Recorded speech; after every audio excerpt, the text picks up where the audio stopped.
책을 좀 읽었던 사람들에게 책을 좀 추천해달라고 얘기를 하거나 가장 인상 깊었던 책이 뭐냐고 물어보면은 고전을 이야기하는 경우가 많습니다. 지금 나의 삶과 더욱 맞닿아 있고 정서적으로도 낯설지도 않고 여러가지 단어들이 상대적으로 더 익숙한 현대소설보다도 캐캐묵은 이야기를 뽑은 그런 이유가 뭘까요? 그들이 이야기하는 고전의 미학이란 변하지 않는 가치에 있다고 얘기를 합니다. 인간의 문명은 나날이 발전해왔지만 인간 자체는 아직 변하지 않았기 때문이죠. 옛 조상들보다 팔이 한 짝씩 더 달려있다거나 물 위를 걸을 수 있다거나 하진 않잖아요. 그런 가치는 과거 인간의 문명, 사회 속에서 발견되는 특이한 행동 양식, 그리고 예나 지금이나 변함이 없는 것, 이를테면은 내면에 존재하는 본능적인 영역을 깊게 탐구하면서 발견하곤 하죠. 그게 아니라면 고전이라는 굉장히 그럴듯해 보이는 그런 책으로 내가 이만큼 배운 사람이다,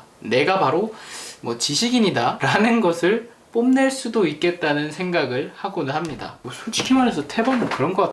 아무튼 간에 도스토옙스키의 죄와 벌은 그 중에서도 인간의 본능적인 영역, 죄를 저지른 이후 인간을 지배하는 그런 행동 양식에 대해서 가장 적나라하게 표현하는 소설입니다. 앞서 설명했던 고전의 대표적인 가치 중에서 후자에 속하는 내용이죠. 보통 죄책감이라고 하면은 내가 사람을 죽였어 라면서 피해자의 가족에 대해서 떠올리거나 또는 인류에 대한 훼손에서 나오는 죄의식을 먼저 생각하곤 합니다. 대부분의 서사 작품들은 이런 인간이 우발적인 살인 뒤에 죄의식에 시달리고 도덕적 그리고 윤리적 가책에 시달리는 굉장히 그런 전형을 보여줍니다. 부모를 잃고서 울고 있는 아이, 자식을 잃고 혼절하는 그런 부모를 보여주면서 말이죠. 주인공은 그 사람들, 그 가족, 아이, 가족들을 보면서 죄책감에 시달리고 죄의식에 시달리고 보는 사람들로 하여금 그 가족 그리고 그 아이에 대한 어떤 연민의 감정을 느끼게 하는 그런 것이 보통 주를 이루기 마련입니다. 그런데 실제로 인간이 그럴까요? 아니요, 대부분은 그렇지 않습니다. 밤중에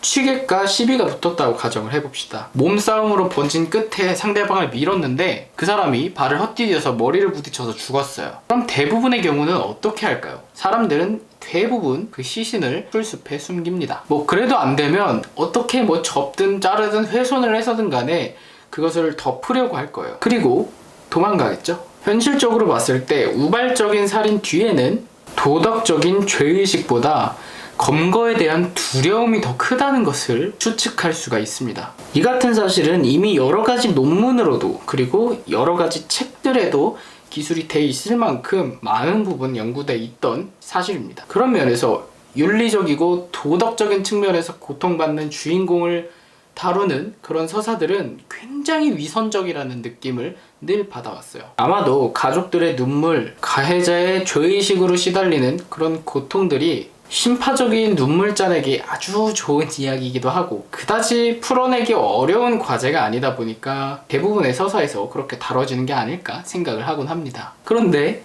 우리의 주인공 라스콜리니코프는 그런 인물이 아니었어요. 라스콜리니코프는 사전에 전당포 노인을 이미 죽이려는 계획을 세우기는 합니다. 도주로를 확보하고 흉기를 준비하고 길거리를 나서죠. 그런데 그의 행적을 쫓으면 쫓을수록 굉장히 답답하고 묘하게 기분이 나빠요. 날씨는 덥고 습하죠. 길거리는 지저분하고 또 시끄럽습니다. 그는 거적대기 같은 옷을 입고 있고 학비를 벌기 위해서 소중한 물건은 전당포에 팔아야 하죠.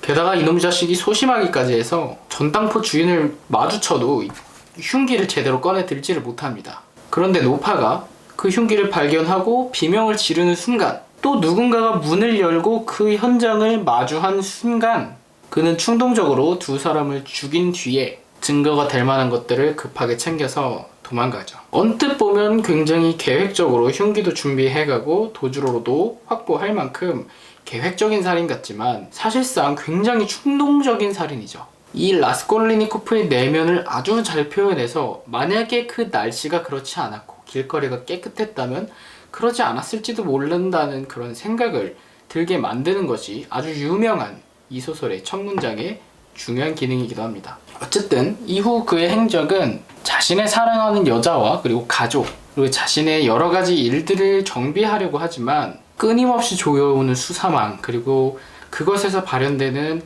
주인공 자신의 불안감을 이겨내지 못하고 결국 죄를 고백하고 감옥에 가는 그런 내용입니다. 이것이 그런 신파적인 소설보다도 오히려 더 현실적이고 그런 감성에만 호소하는 무책임한 모습을 보여주지도 않죠. 놀랍게도 이 소설이 쓰여진 것은 바로 19세기입니다.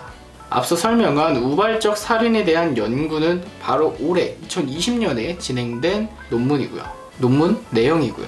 하지만 눈물 짜내기보다 더 흡입력 있고 주인공의 그 불안을 전달하는 과정을 그대로 따라가면서 그에게 이입되는 맛 하나만큼은 끝내주는 소설입니다. 한마디로 재밌습니다. 고전이 어렵다는 사람들에게 이것이 뭐가 우수하다는 그런 선민의식이 약간 깔린 듯한 그런 말들보다도 실제로 당장 읽어도 잊을감 없고, 물론 이놈의 소설이 이름이랑 지명인 게 아주 여튼간에 당장 읽어도 잊을감 없고 재미있는 그런 소설들을 추천하는 것이 오히려 고전을 권하는 제일 좋은 미학이 아닐까 생각합니다. 오늘 영상은 여기까지입니다. 감사합니다. 끝!